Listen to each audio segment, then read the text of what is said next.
നമ്മുടെ പ്രിയപ്പെട്ട മുൻ മുഖ്യമന്ത്രി വി.എസ്. അച്യുതാനന്ദൻ്റെ വേർപാട്, ആ വേദന ഇപ്പോഴും അങ്ങനെ തന്നെ നിൽക്കുകയാണ്. അദ്ദേഹത്തിൻ്റെ കുടുംബം ആലപ്പുഴയിൽ നിന്ന് കഴിഞ്ഞ ദിവസമാണ് തിരുവനന്തപുരത്തെ വസതിയിൽ മടങ്ങിയെത്തിയത്. അദ്ദേഹം ഏറെക്കാലം വിശ്രമ ജീവിതം നയിച്ച തിരുവനന്തപുരത്തെ ബാട്ടർ ഹിൽ വീട്ടിലാണ് നമ്മളിപ്പോഴുള്ളത്. മകൻ വി.എ. അരുൺകുമാർ നമുക്കൊപ്പം ചേരുകയാണ്. നമസ്കാരം. അച്ഛൻ്റെ ഒരു ശൂന്യത, അത് നമ്മുടെ ശ്വാസമുള്ളിടത്തോളം കാലം അല്ലെങ്കിൽ ഓർമ്മകൾ ഉള്ളിടത്തോളം കാലം അതങ്ങനെ തന്നെ നിൽക്കും. അതുകൊണ്ട് ആ ഒരു ചോദ്യത്തിന് ഒട്ടും പ്രസക്തിയില്ല എന്നറിയാം. എങ്കിലും ഏറെക്കാലം അച്ഛൻ വിശ്രമ ജീവിതം നയിച്ച വീടാണ്. അവിടെ ആലപ്പുഴയിൽ നിന്നൊക്കെ മടങ്ങി വന്നപ്പോൾ ആ ഒരു എങ്ങനെയാണ് ആ ഒരു ഉൾക്കൊള്ളാൻ കഴിയുന്നുണ്ടോ? ആലപ്പുഴ എല്ലാവരുമായിട്ട് പോയിട്ട് തന്നെ കുറേ നാളായായിരുന്നു. അപ്പോൾ അച്ഛൻ സാധാരണ ആലപ്പുഴ വഴി പ്രോഗ്രാമിന് പോകുമ്പോഴും ആലപ്പുഴയിലെ പ്രോഗ്രാമിന് പോകുമ്പോഴുമാണ് ആലപ്പുഴ വീട്ടിൽ എത്താറുണ്ടായിരുന്നത്. പക്ഷെ ഞങ്ങളെല്ലാം കൂടെ ഓണം സമയങ്ങളിലാണ് സ്ഥിരമായി ആലപ്പുഴയിൽ പോയിക്കൊണ്ടിരുന്നത്. പക്ഷെ ഇത്തവണത്തെ ആലപ്പുഴ യാത്ര അതൊരു വല്ലാത്ത അവസ്ഥയായിരുന്നു എല്ലാവർക്കും. അത് കഴിഞ്ഞ് ഇവിടെ വരുമ്പോഴുള്ള സ്ഥിതി, കഴിഞ്ഞ 5 വർഷമായിട്ട് ഈ വീട്ടിലാണ് അച്ഛൻ താമസിച്ചിരുന്നത്. അപ്പോൾ അച്ഛൻ ഞങ്ങൾ തിരുവനന്തപുരത്ത് താമസിക്കാൻ പല വീടുകളിൽ താമസിച്ചെങ്കിലും അതൊക്കെ തന്നെ വളരെ ഷോർട്ട് ഡ്യൂറേഷനിലുള്ള താമസം. അച്ഛൻ എന്നും പരിപാടിക്ക് പോകുന്നു, അങ്ങനെയൊക്കെ ഉള്ള ഒരു ജീവിതമായിരുന്നു. അപ്പോൾ ഈ വീട്ടിലേക്കെന്ന് പറയുമ്പോൾ അച്ഛന് സ്ട്രോക്കായി കവടിയാർ ഹൗസിൽ നിന്ന് ഇങ്ങോട്ട് പോരുകയായിരുന്നു. അപ്പോൾ അന്ന് മുതൽ സ്ട്രോക്കുമായി ബന്ധപ്പെട്ട് മൊബിലിറ്റി റെസ്ട്രിക്റ്റഡ് ആയിപ്പോയി. അച്ഛൻ്റെ വലത് കാലിന് സ്വാധീനം കുറവ് സംഭവിച്ചു, വലത് കൈക്ക് സ്വാധീനക്കുറവ് സംഭവിച്ചു. വലത് കൈയുടെ സ്വാധീനം പിന്നെ തിരിച്ചു കിട്ടിയെങ്കിലും കാലിൻ്റെ സ്വാധീനം അങ്ങനെ ശരിയായില്ല. അപ്പോൾ അതുകൊണ്ട് തന്നെ യാത്ര അല്ലെങ്കിൽ മൂവ്മെൻറ്റ്സ് എല്ലാം റെസ്ട്രിക്റ്റഡ് ആയിപ്പോയായിരുന്നു. അപ്പോൾ ഈ വീട്ടിൽ തന്നെ ആയിരുന്നു അച്ഛൻ മുഴുവൻ സമയവും ഉണ്ടായിരുന്നത്. അപ്പോൾ ബെഡ് റിഡനായ രോഗശയ്യയിലായിരുന്നു എന്നുള്ളത് കൊണ്ട് ഫുൾ ടൈം ഇവിടെ തന്നെ ആയിരുന്നു. കോവിഡ് സമയത്ത് കോവിഡ് വന്ന് വല്ലാണ്ടങ്ങ് ഒരു ബുദ്ധിമുട്ടിലായിരുന്നു. അപ്പോൾ അത് ആ ഒന്നാമത് സ്ട്രോക്ക് കൊണ്ട് വയ്യാണ്ടായിരുന്ന അച്ഛന് വീണ്ടും കുറേ കൂടെ ബുദ്ധിമുട്ടുണ്ടാകുന്ന അവസ്ഥയായിരുന്നു കോവിഡിന് ശേഷം. എന്നിരുന്നാലും ഓറിയൻറ്റേഷന് വിഷയമൊന്നും ഉണ്ടായിരുന്നില്ല. അച്ഛൻ രാവിലെയും വൈകുന്നേരം ഇവിടെ ഇരുന്നാണ് പത്രം വായിച്ച് കേൾക്കുന്നത്. പിന്നെ ടി വിയിൽ അത്യാവശ്യം കുട്ടികളുടെ പരിപാടികളൊക്കെ കാണുമായിരുന്നു. അപ്പോൾ ആ ഒരു വിഷയത്തിൽ, അതായത് നമ്മളോട് കമ്മ്യൂണിക്കേറ്റ് ചെയ്യുന്നതിനും കാര്യങ്ങൾ ഗ്രഹിക്കുന്നതിനും 22-ാം തീയതി വരെ അച്ഛന് ബുദ്ധിമുട്ടുണ്ടായിരുന്നില്ല. 23-ാം തീയതിയാണ് പെട്ടെന്ന് അസുഖം വന്നങ്ങ് പോയത്. അപ്പോൾ ആ ഒരു 5 വർഷം എന്ന് പറഞ്ഞാൽ നമ്മുടെ വലിയ ഒരു ഇൻറ്റിമസിയായ ഒരു പീരീഡായിരുന്നു. കാരണം നമുക്ക് അച്ഛൻ്റെ കൂടെ നിന്ന് അച്ഛൻ്റെ കാര്യങ്ങൾ ചെയ്യാനും അങ്ങനെ ആണ് ഞങ്ങൾ ജീവിച്ചു വന്നത്. അതൊരു പെട്ടെന്നൊരു ദിവസം അങ്ങ്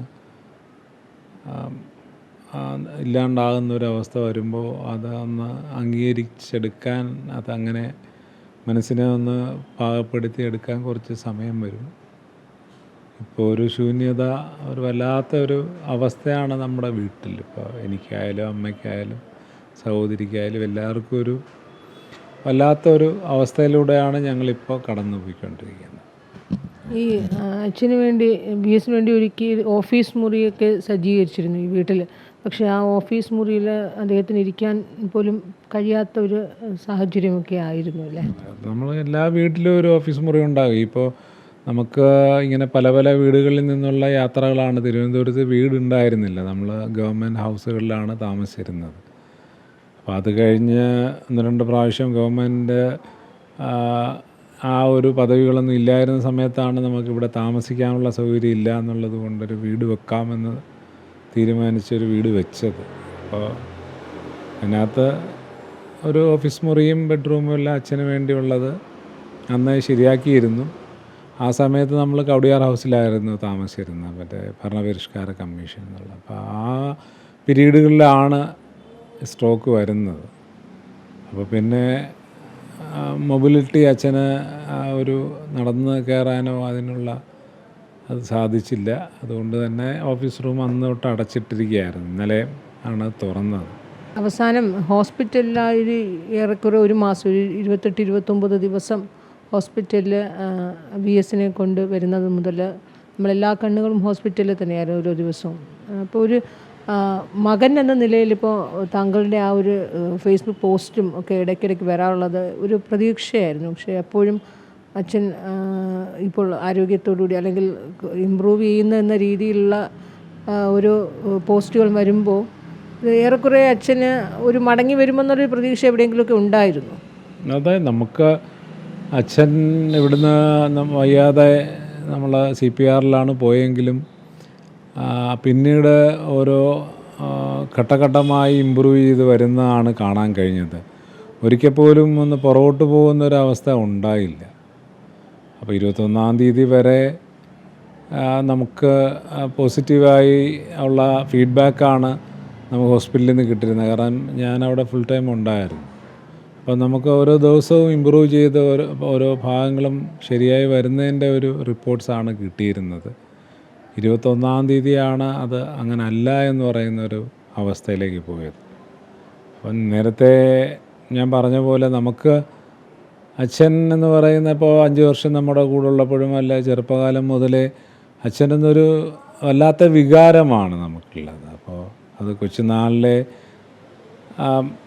നമുക്കൊരു പനി വന്ന് കിടക്കുമ്പോൾ അച്ഛൻ വന്ന് നമ്മളെ തലോടി നമ്മുടെ കൂടെ ഇരിക്കുന്ന ആ ഒരു ഫീല്, അന്ന് മുതൽ ആ ഒരു സ്നേഹം, അല്ലെങ്കിൽ അച്ഛൻ നമ്മുടെ പോകുന്ന സമയത്ത് അച്ഛൻ ഒന്ന് തിരിഞ്ഞു നോക്കി ഒരു പോകുന്ന ആ ഒരു അതങ്ങനെ ഞങ്ങൾ ജീവിച്ചു വന്നത് അങ്ങനെയാണ്. കാരണം അച്ഛൻ വല്ലപ്പോഴും ആലപ്പുഴ വീട്ടിൽ വരുന്നുണ്ടായിരുന്നെങ്കിലും ആ വരുന്ന സമയങ്ങളൊക്കെ നമുക്ക് അത്രയും പ്രധാനപ്പെട്ടതായിരുന്നു. അങ്ങനെ അതൊരു വലിയ സന്തോഷത്തിൻ്റെ ജീവിതമായി ആണ് ഞങ്ങൾ ജീവിച്ചു വന്നത്. അപ്പോൾ നമ്മളൊക്കെ തമ്മിലുള്ള ഒരു ബന്ധം അങ്ങനെയായിരുന്നു. VSനെ പോലുള്ള ഏറ്റവും തിരക്കേറിയ ഒരു നേതാവ്. അപ്പോൾ മക്കൾക്ക്, കുടുംബത്തിന് ഒക്കെ വളരെ കുറച്ച് നിമിഷങ്ങളൊക്കെ കിട്ടത്തുള്ളൂ. അത് ഉറപ്പാണ്. അദ്ദേഹത്തെ പോലുള്ള ഏതൊരു നേതാവിനും അങ്ങനെയൊക്കെ ആയിരിക്കും. കുടുംബത്തോടൊപ്പം ചിലവഴിക്കാൻ വളരെ കുറച്ച്. ആ നിമിഷങ്ങൾ നിങ്ങളിപ്പോഴും ഏറ്റവും വലിയൊരു സൗഭാഗ്യം, അപൂർവമായ സൗഭാഗ്യങ്ങളായി ഇപ്പോഴും അങ്ങനെ കൊണ്ട് നടക്കുന്നുണ്ടായിരിക്കും. കുട്ടിക്കാലത്തുള്ള അച്ഛനോടുള്ള ആ സാമീപ്യം എന്നൊക്കെ പറഞ്ഞാൽ അത്തരം വളരെ ചുരുക്കം ചില നിമിഷങ്ങൾ മാത്രമായിരിക്കും. അതെ അതെ അതെ അച്ഛൻ ആലപ്പുഴയിലെ പ്രോഗ്രാം ഉള്ളപ്പോഴും അല്ലെങ്കിൽ ആലപ്പുഴ വഴി പോകുന്ന സമയത്തുമാണ് അച്ഛൻ ആലപ്പുഴയിൽ ഉണ്ടാവുക. അപ്പോൾ അത് ആഴ്ചയിൽ ഒരു ദിവസം, ചിലപ്പോൾ മാസത്തിൽ 2-3 ദിവസങ്ങളിലേ ഉണ്ടാകാറുണ്ടായിരുന്നുള്ളൂ ഞാൻ എൻ്റെ ആ ഒരു സ്കൂൾ സമയങ്ങളിലൊക്കെ. പിന്നീട് പ്രതിപക്ഷ നേതാവായി കഴിയുന്ന സമയത്താണ് ഞങ്ങളെല്ലാം കൂടെ വന്ന് താമസിക്കുന്ന ഒരവസ്ഥയുണ്ടായി. അപ്പോൾ അതുവരെയൊക്കെ അച്ഛൻ കുറഞ്ഞ സമയത്തേ ഉണ്ടായിരുന്നുള്ളെങ്കിലും നമ്മൾ കൊച്ചുനാളിൽ മുതൽ അങ്ങനെ അതാണ് കണ്ടു വളരുന്നത്. അപ്പോൾ ആ ഒരു ചെറിയ ഡ്യൂറേഷൻ തന്നെ നമുക്ക് വലിയ സന്തോഷം തരുന്ന, അല്ലെങ്കിൽ അടുത്ത ദിവസം അച്ഛൻ വരുന്നതിന് കാത്തിരിക്കുന്ന ആ ഒരു ജീവിതമായിരുന്നു ഞങ്ങളുടെ. ഈ അച്ഛൻ എങ്ങനെയാണ് ഈ മക്കളുടെ ഈ പഠന കാര്യങ്ങളിലും മറ്റ് കാര്യങ്ങളിലൊക്കെ അച്ഛൻ ശ്രദ്ധിക്കുകയോ, അല്ലെങ്കിൽ ഒരു മാർക്കൊക്കെ കിട്ടുമ്പോൾ അച്ഛനെ ഒന്ന് കാണിക്കുമ്പോൾ അതിനുള്ളൊരു സാവകാശം, അല്ലെങ്കിൽ അതിനൊക്കെ അദ്ദേഹം സമയം ചെലവഴിച്ചിരുന്നു ആ സമയത്തൊക്കെ? അല്ലെങ്കിൽ എന്തെങ്കിലും ഒരു ആഘോഷം, പ്രത്യേകിച്ച് ഏതെങ്കിലും ഒരു ഓണമൊക്കെ വരുമ്പോൾ, ഓണത്തിന് VS എപ്പോഴും ആലപ്പുഴ കുടുംബ വീട്ടിൽ പോകാറുണ്ടായിരുന്നല്ലോ പതിവ് തെറ്റാതെ. അതുപോലെ അപ്പം മക്കളെയൊക്കെ ചേർത്ത് പിടിച്ചുള്ള അങ്ങനത്തെ ഏതെങ്കിലും രീതിയിലൊരു ആഘോഷമോ അല്ലെങ്കിൽ ഒരു പിറന്നാളൊക്കെ വരുന്ന സമയത്തോ അത്തരം മൊമെൻറ്റ്സുകൾ എന്തെങ്കിലും ഉണ്ടോ ആ സമയത്ത്? അങ്ങനെ ആയിരുന്നോ VS എന്ന സഖാവ്? അങ്ങനെ ആയിരുന്നില്ല. നമ്മൾ ഓണം അല്ലെങ്കിൽ ഓണത്തിന് വരിക എന്ന് പറയുന്നതൊക്കെ നമ്മൾ മുഖ്യമന്ത്രി അതിന് മുമ്പേ പ്രതിപക്ഷ നേതാവിൻ്റെ അത് കഴിഞ്ഞ് മുഖ്യമന്ത്രി ആകുന്ന ആ ഒരു സമയത്തൊക്കെ നമ്മൾ തിരുവനന്തപുരം എല്ലാവരും കൂടെ താമസിക്കാൻ തുടങ്ങിയ ശേഷമാണ് ആലപ്പുഴയിലേക്ക് എല്ലാവരും ബന്ധുക്കളായാലും പാർട്ടി പ്രവർത്തകരായാലും എല്ലാവർക്കും VS എന്നാണ് ഒരു ദിവസം ആലപ്പുഴ ഉണ്ടാകുക എന്ന് പറയുന്നതിൻ്റെ ഒരു ദിവസമായാണ് ഓണം പിന്നീട് മാറിയത്. അതിനു മുമ്പേ അച്ഛന് പാർട്ടി പ്രവർത്തനം നടന്ന ആ സമയത്തൊന്നും അങ്ങനെ വരാൻ കഴിഞ്ഞതായിട്ട് എനിക്ക് ഓർമ്മയില്ല. പിന്നെ പഠനം അദ്ദേഹത്തിന് ഏറ്റവും പ്രധാനപ്പെട്ട ഒരു കാര്യമായിരുന്നു. അപ്പോൾ എൻ്റെയും സഹോദരിയുടെയൊക്കെ വിദ്യാഭ്യാസ കാര്യത്തിൽ അതീവ ശ്രദ്ധാലുവായിരുന്നു. അപ്പോൾ അത് സ്കൂളിങ്ങിലായാലും കോളേജിലൊക്കെ ആയാലും നമ്മൾ പഠിക്കുന്നത് അതെങ്ങനെയാണ് എന്നുള്ളത് കൃത്യമായി ക്രോസ് ചെക്ക് ചെയ്യുകയും നമ്മളെ കൊണ്ട് കൊച്ചുനാളിലൊക്കെ ആണെങ്കിൽ വന്നു കഴിഞ്ഞാൽ പാഠപുസ്തകങ്ങൾ വായിക്കുകയും എഴുതിപ്പിക്കുകയും പോകുമ്പോൾ 4 ലൈൻസിൻ്റെ ബുക്ക് കൊണ്ടുവന്ന് നമ്മളെ കൊണ്ട് അത് എഴുതിക്കാനുള്ള അസൈൻമെൻറ്റൊക്കെ തന്നൊക്കെയാണ് പോകുന്നത്. അച്ഛൻ്റെ കൈയക്ഷരമൊക്കെ കണ്ടിട്ടില്ല. അച്ഛന് വളരെ ഭംഗിയുള്ള കൈയക്ഷരമാണ് അച്ഛനുള്ളത്. അപ്പോൾ അതുകൊണ്ട് അതൊക്കെ അങ്ങനെ ആയിരിക്കണമെന്നുള്ളൊരിത്, പിന്നെ വിദ്യാഭ്യാസം മാക്സിമം നേടണം ഞങ്ങൾ എന്നുള്ളൊരാഗ്രഹം അച്ഛനുണ്ടായിരുന്നു. അപ്പോൾ അതനുസരിച്ച് നമ്മൾ അച്ഛനെ സന്തോഷിപ്പിക്കാൻ കൂടി സ്കൂളിലൊക്കെ നല്ല മാർക്കോട് കൂടി നമ്മൾ പാസ്സായി അച്ഛനെ കാണിക്കും. ഞങ്ങളുടെ ഒരു നാട്ടിൻപുറത്തെ സ്കൂളാണ്, എന്നാലും നമുക്കതൊക്കെ ആയിരുന്നു അന്നത്തെ ഒരു സന്തോഷം. അപ്പോൾ ഈ നിങ്ങളുടെ സന്തോഷങ്ങളിൽ ഒപ്പം ഇരിക്കാനൊക്കെ VS പോലൊരു നേതാവിന് സമയം കിട്ടിയിരുന്നോ, അതോ അദ്ദേഹം അതിനുവേണ്ടി സമയം കണ്ടെത്തിയിട്ടുണ്ടായിരുന്നോ? അല്ല, നമുക്ക് ആവശ്യമുള്ള സമയങ്ങളിൽ അച്ഛനുണ്ടായിരുന്നു എന്നുള്ളതാണ് ആ സമയങ്ങളിലെ പ്രത്യേകത. അതിന് നമുക്കിപ്പോൾ തിരിഞ്ഞു നോക്കുമ്പോഴാണ് അത് മാസത്തിൽ 3 ദിവസമോ 4 ദിവസമോ എന്നൊക്കെ നമ്മൾ ഇന്നാണ് നമുക്ക് അങ്ങനെ നോക്കേണ്ടി വരുന്നത്. അന്ന് നമുക്ക് ഏത് കാര്യത്തിനും അച്ഛനുണ്ട്. നമുക്കൊരു വയ്യായ്ക വന്നാൽ അച്ഛനുണ്ട്. അപ്പോൾ അങ്ങനെയുള്ള ഒരു അച്ഛനായിട്ട് തന്നെയാണ്, അങ്ങനെയുള്ളൊരു ഭാഗ്യമാണ് നമുക്ക് കിട്ടിയത്. അത് ഈ നേതാവ് അത് കഴിഞ്ഞ് എന്തായിരുന്നു ചെയ്ത്, അല്ലെങ്കിൽ അദ്ദേഹം ആ ഒരു കാര്യമൊന്നും കുട്ടികളായ ഞങ്ങളെ ബാധിച്ചിരുന്ന വിഷയങ്ങളല്ലല്ലോ അത്. അപ്പോൾ എല്ലാ കാലത്തും അദ്ദേഹം പാർട്ടിയിൽ അകത്തും പുറത്തുമൊക്കെ ആ ഒരു കാർക്കശ്യം കാണിച്ചിട്ടുണ്ടായിരുന്നു. അപ്പോൾ ഈ കുടുംബത്തിൽ അദ്ദേഹം ആ ഒരു കാര്യങ്ങളിൽ നിലപാടുകളൊക്കെ അങ്ങനെ ഒരു കാർക്കശ്യമുള്ള ഒരു അച്ഛനായിരുന്നോ? ഇല്ല, അങ്ങനെയായിട്ട് ഒന്നും നമുക്ക് തോന്നിയിട്ടില്ല. പിന്നെ അങ്ങനെ ഒരു കാർക്കശ്യം അദ്ദേഹത്തിനെ കൊണ്ട് കാണിപ്പിക്കണമെന്ന് നമുക്ക് തോന്നുകയില്ലല്ലോ. കാര്യം നമ്മളുമായി സ്കൂളിങ്ങിലൊക്കെ ഷോർട്ട് ഡ്യൂറേഷനല്ലേ നമ്മളുമായിട്ട് സ്പെൻഡ് ചെയ്യാൻ അദ്ദേഹത്തിന് കിട്ടുന്ന സമയം. അപ്പോൾ അത് മാക്സിമം സന്തോഷത്തോടെ ഇരിക്കാനല്ലേ ഏത് മക്കളും ശ്രമിക്കത്തുള്ളൂ. അപ്പോൾ ആ ഒരു പേസിൽ തന്നെയാണ് അന്നൊക്കെ നമ്മളെല്ലാം പെരുമാറിയിട്ടുള്ളതും. ആ രീതിയിൽ മാക്സിമം ഒരിക്കലും അച്ഛന് വിഷമമോ അല്ല നമുക്ക് വിഷമമോ ഉണ്ടാകുന്ന അവസരങ്ങൾ ഒഴിവാക്കുക എന്നുള്ളത് അറിയാതെ കൂടെ നമ്മൾ കുട്ടികളാണെങ്കിലും ശ്രമിക്കുമല്ലോ. വിലാപയാത്ര എന്ന് പറയുന്നത് ഒരു വിസ്മയം പോലെ, അത് ഒരു ചരിത്രത്തിൻ്റെ ഭാഗമായുള്ളൊരു വിലാപയാത്ര. അച്ഛനോടുള്ള ആ ഒരു ജനങ്ങൾ എങ്ങനെയാണ് അച്ഛനെ കാണുന്നതെന്നും അച്ഛനോടുള്ള സ്നേഹവായ്പ നമുക്കറിയാവുന്നതാണല്ലോ.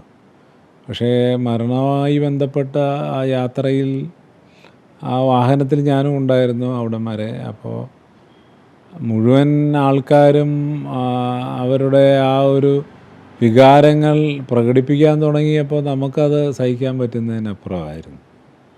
അത് ഇത് കഴിഞ്ഞ് ഞാൻ ആ സമയത്തുള്ള വിഷ്വൽസ് ഒന്നും ഇതുവരെ കണ്ടില്ല. എനിക്കത് കാണാൻ മാത്രമുള്ള ഒരു ഇതായില്ല. എന്നിരുന്നാലും ഞാൻ നേരിട്ട് കണ്ട കാഴ്ചകളെല്ലാം തന്നെ വലിയ മനസ്താപം ഉണ്ടാകുന്ന കാഴ്ചകൾ. അവരുടെ പ്രായഭേദമന്യേ ഓരോരുത്തരും ഒരു ആവിട്ട് നിലവിളിക്കുമ്പോൾ നമുക്ക് ഒരു കൺട്രോളും ഉണ്ടാകില്ല. നമ്മൾ തകർന്നു പോകുന്ന, നമ്മൾ ഒന്നാമതേ തകർന്നിരിക്കുന്നു. കാരണം ഞാൻ പറഞ്ഞല്ലോ, 21-ാം തീയതി മാത്രമാണ് നമുക്ക് ഈ ഒരു ഡിറ്റോറിയേഷൻ ഫീൽ ചെയ്യുന്നത്. അന്നോട്ടാണ് മെച്ചമല്ല മോശമായ അവസ്ഥയിലേക്കാണ് ആൾ പോകുന്നതെന്നുള്ള ആ ഒരു കാര്യം വന്ന് പെട്ടെന്ന് അങ്ങ് കൺട്രോളിൽ നിന്ന് പോകുന്ന ഒരവസ്ഥയായിരുന്നല്ലോ. അപ്പം നമ്മൾ തന്നെ ഒന്ന് മനസ്സിനെ ഒന്ന് അംഗീകരിപ്പിക്കാൻ പാടുപെടുന്ന സമയത്ത് ഇവരെല്ലാം വലിയ ബഹളത്തോടെ, വലിയ വിഷമത്തോടെ അവരുടെ സങ്കടങ്ങൾ പങ്കുവയ്ക്കുന്ന അല്ലെങ്കിൽ സങ്കടങ്ങൾ പ്രകടിപ്പിക്കുന്ന കണ്ടപ്പോൾ വല്ലാത്ത വിഷമ ഘട്ടത്തിലായിപ്പോയി നമ്മളെല്ലാം. ഒരു മകൻ എങ്ങനെയാണ് ഒരു അച്ഛനോടൊപ്പം അച്ഛനെ ചേർത്ത് നിർത്തി അദ്ദേഹത്തിൻ്റെ അവസാന നാളുകളിൽ, അവസാന കാലങ്ങളിലൊക്കെ അദ്ദേഹത്തെ എങ്ങനെ ശുശ്രൂഷിച്ചപ്പോഴും സോഷ്യൽ മീഡിയയിലൊക്കെ വലിയ രീതിയിലാണ് താങ്കളെ കാണുന്നത്.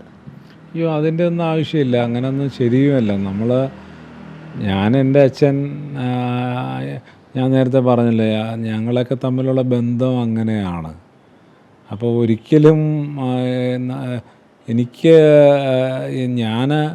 ഞങ്ങൾ ജീവിച്ചു എന്നുള്ളതല്ലാതെ അതിനകത്ത് ഈ പറയുന്ന ഒരു ആംഗിൾ ഉണ്ടോയെന്നൊന്നും എനിക്കറിയില്ല.